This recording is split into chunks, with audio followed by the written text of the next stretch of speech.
Olá pessoal, estou de volta aqui, professor Val, tudo bem com vocês? Lição 12 de Língua Inglesa 1, na sequência da correção dos exercícios, né? As respostas enviadas por um dos alunos aqui para mim.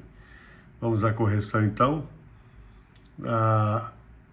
Nós paramos aqui na lição, na questão 6, vamos a partir da lição da questão 7 agora. What is the function of that appears in the second stanza? Qual que é a função da palavra that que aparece nessa segunda estrofe? Vamos ver a segunda estrofe. Then Sue came along, loved me strong, that's, aqui está, what I thought, me and Sue, but that died too. Então, qual que é a função desse that aqui? Ó? Então, Sue surgiu, me amou forte. That's what I thought. Então, that's what, o that aqui faz parte da expressão that's what. Isso foi o que eu pensei. Então, ele funciona aqui como sujeito da frase, né? Isto foi o que eu pensei.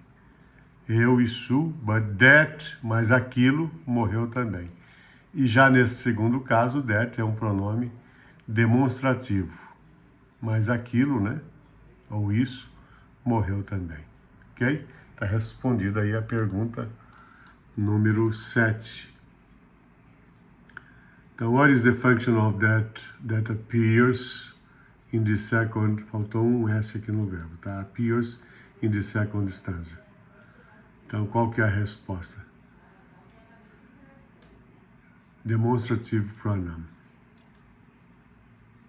Ok? Ele respondeu relative pronoun. O that realmente ele funciona como pronome relativo também, só que quando ele liga uma frase a outra, ok? Um exemplo seria: She is the girl, ela é a garota, that I love. Ela é a garota que eu amo. Então, nesse caso, o que, o that, é pronome relativo ligando a frase she is the girl, ela é a garota, e I love, que eu amo. Entendeu? No caso, seria relativo. Não é o caso da canção aqui. Número 8. Was he capable of making his relationship with Sue durable? Why? Ele foi capaz de fazer o seu relacionamento com Sue durável? Por quê? It does not depend of being capable, a relationship durable. Eu entendi o que ele respondeu aqui, mas está meio... as palavras estão fora de ordem. Mas ele quis dizer, não depende de ser capaz um relacionamento durável. Então seria o adequado em inglês dizer o seguinte: a durable, ele poderia começar aqui, ó, a durable relationship does not depend of being capable. Seria a frase adequada em inglês. Eu vou repetir, porque como não estou escrevendo, fica mais difícil de você compreender. Então vamos lá. A, com letra maiúscula, que você está começando a frase. Durable relationship does not depend of being capable of. It depends on many things. Depende de muitas coisas, aqui está correto, including a lot of out from the control. Eu acho que ele quis dizer, depende de muitas coisas, está o correto, incluindo muito fora do controle. Não sei o que ele quis dizer exatamente. Depende de muitas coisas, including a lot of things. Teria que colocar things aqui depois do of. Out of, ao invés do from. Out of control. Tirava o from daqui. Including a lot of things out of control. Ok? Então a resposta está quase certa. Mas eu entendi o que você quis dizer. Have you been there before? Olha o que ele respondeu. There? Where, professor Valdenildo? Lá? Aonde, professor Valdenildo? Ele não entendeu que a expressão have you been quer dizer, você já passou por isso. Literalmente, ele traduziu literalmente a minha pergunta, por isso que ele respondeu com essa interrogação aqui. Ele não entendeu, na verdade, o sentido da expressão have you been there before. Então, quando eu digo ou pergunto para alguém, have you been there before? Eu estou perguntando, você já passou por isso? Literalmente você já esteve lá antes? Quer dizer, você já passou por isso? Essa é a ideia. Então, por isso que eu perguntei desta maneira.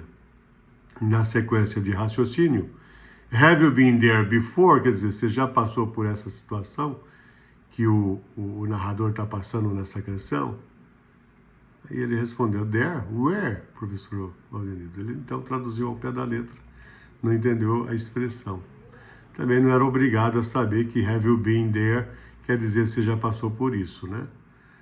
Ele não era obrigado a saber o sentido da expressão, estou ensinando agora. Então, have you been there before? Se você já passou por isso, você respondia, yes, I have been there before. Ou, no, I have not been there before. Ok? Seriam as respostas corretas. E a 10 para encerrar. Are you able to forgive someone who cheated on you? Você é capaz de perdoar alguém que te traiu? Why? Por quê? Yeah, I guess. Ele disse sim. Generoso ele, hein? Yes, I guess. Sim, eu acho. Yes, sim. Because it depends of the way it happens. Porque depende da maneira que isso acontece. Bom, uma observação aqui do ponto de vista gramatical. Geralmente, olha, a preposição que acompanha o verbo depend é o on. Então, depender de, em inglês, é depend on, ao invés de depend of. Novamente, você pensou em português aqui, por isso você colocou o of. Okay? Yeah, I guess, yes, because it depends on, é o correto, the way it happens. The way the person justifies, da maneira com que a pessoa justifica, the case, o caso. And if I still feel, if the relationship can still works, be true. Então, entendi o que ele quis dizer. Está um pouco truncado, mas eu entendi. Depende, né, de como acontece, da maneira com que a pessoa justifica o caso e se eu ainda sinto, se o relacionamento pode ainda funcionar, ser verdadeiro. Tá legal. Então, assim eu encerro as correções até aqui dessas perguntas e daqui a pouco eu volto com a sequência desta aula para você. Espero que você tenha gostado. Um abraço.